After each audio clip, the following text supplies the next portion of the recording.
I'm 58 years old and a single mother. 30 years ago, my husband passed away due to illness, and since then, I've been raising my son alone. Life has been quite difficult. My son is very smart and considerate. He has always done well in school and graduated from college, landing a good job that didn't require me to worry at all. 6 months ago, my son and his fiancée began planning their wedding. My financial situation is limited, and I couldn't support my son's wedding as other parents do, such as buying him a house or a car. At that time, all my savings added up to less than 100,000 yuan. Despite this, I still borrowed some money and managed to gather 100,000 yuan to give to my son for his wedding expenses. My son insisted he had money and wanted me to take it back. His fiancée was unhappy and shouted at him that they clearly didn't have the down payment for a house and had borrowed 200,000 yuan. She criticized him for wanting to save face at the cost of suffering. Seeing my daughter-in-law speak to my son in that manner hurt me deeply, but my son didn't mind at all.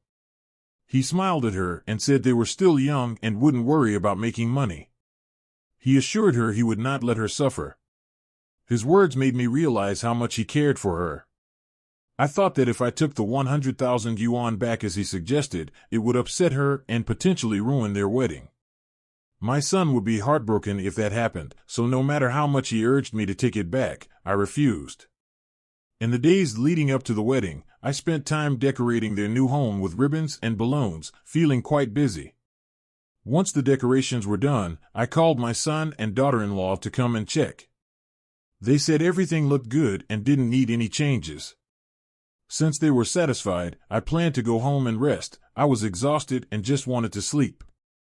As I was about to leave, my daughter-in-law asked me how much I intended to give her as a title fee on the wedding day. I was caught off guard and thanked her for the reminder, realizing I had almost forgotten about it. I asked her how much I should give. She held up 5 fingers and waved them in front of me. Although 5,000 yuan was well beyond my budget, I forced a smile and assured her I would prepare a red envelope with that amount when I got home. Upon hearing this, her expression instantly changed to one of displeasure. She pouted and reluctantly said that 5,000 yuan was too little. I was surprised and hesitantly asked if it should be 50,000 yuan. She nodded and insisted that it must be 50,000 yuan, not a penny less. In our local custom, a title fee is usually in the 4-digit range, rarely exceeding 5 digits. I was already struggling to find 5,000 yuan, let alone 50,000. My son noticed my troubled expression and, knowing I was short on cash, pulled me aside to whisper, "Mom, just agree with Lily. I'll figure out the money." He didn't want any unpleasantness between his fiancée and me just days before the wedding. Since my son said that, I had no choice but to agree to give my daughter-in-law 50,000 yuan. On the wedding day, during the part of the ceremony where she was supposed to call me Mom, I quickly took out the prepared red envelope containing 50,000 yuan and handed it to her. Leaning in close, I whispered, "This money is all borrowed. Starting tomorrow, I'll be working as a nanny to pay it back. You can take this, but you don't have to call me Mom because I'm poor, I'm not worthy." Only she and I could hear what I said. Others were too far away to catch a word, so everyone assumed we were having a friendly chat. My daughter-in-law's face turned a shade of red and white from embarrassment, but no one noticed. After our little exchange, I felt a sense of relief. The wedding was done, and even if I offended my daughter-in-law, it didn't matter. I wanted to make it clear that while my son listened to her, I wasn't someone to be easily bullied. That 50,000 yuan came from my son's borrowing. He hadn't asked me to contribute a single yuan, but the burden weighed heavily on my heart. My son would take ages to pay off that amount. After getting married, my son's income would be controlled by his wife, and he would have to find ways to save up to repay the debt. I couldn't bear the thought of letting my son shoulder such a heavy burden alone. So, even though I was already retired, I planned to work as a nanny to help him pay off the debt. Ever since I asserted my stance in front of my daughter-in-law, she stopped trying to flaunt her status and challenging my limits. I realized she was the type to back down when faced with strength. As soon as I heard my grandson was getting married, I quickly sold my house. On Mid-Autumn Festival, a neighbor called to inform me that my daughter-in-law was causing a scene. The sunset faded, casting a dim light over the simple apartment in the suburbs, with a few potted plants gently swaying in the weak light. I stood by the window, tightly gripping my phone, feeling an overwhelming sense of anxiety.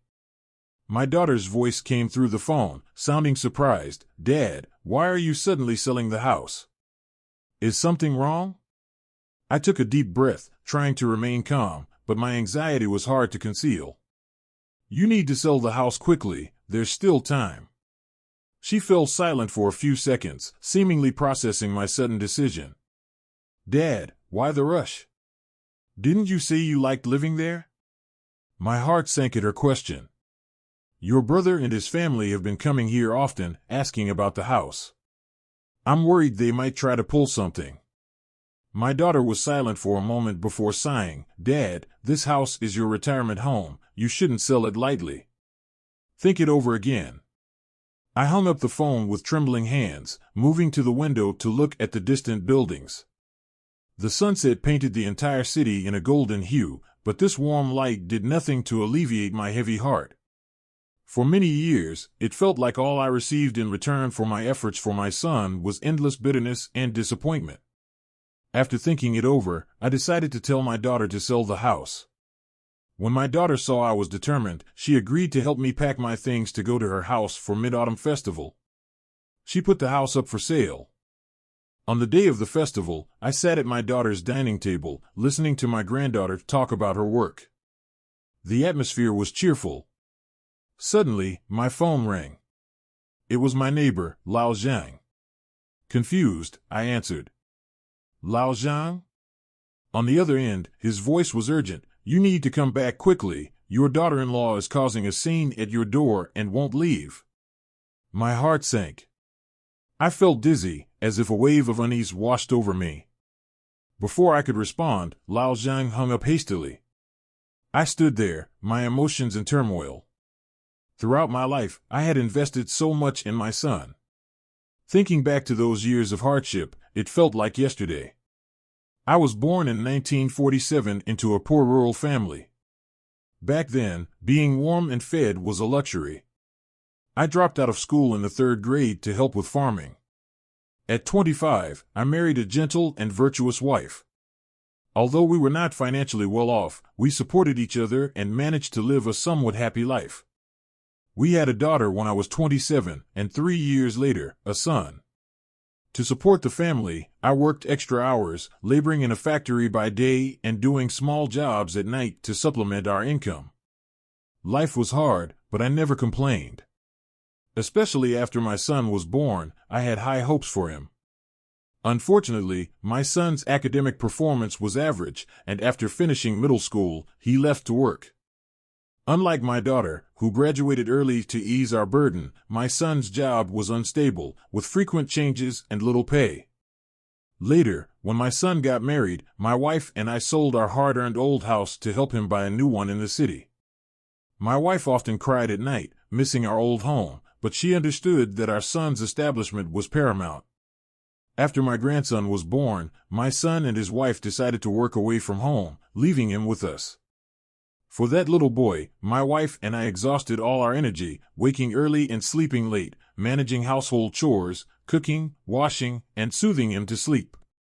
Especially when he was sick, we hardly slept, taking care of him day and night. During that time, I almost gave all my wages to support my son's family, but my son and daughter-in-law never called to check on us or offer any financial help. My wife's health declined due to constant labor, and after her illness, I repeatedly called my son, hoping he could come help or at least contribute to her medical expenses.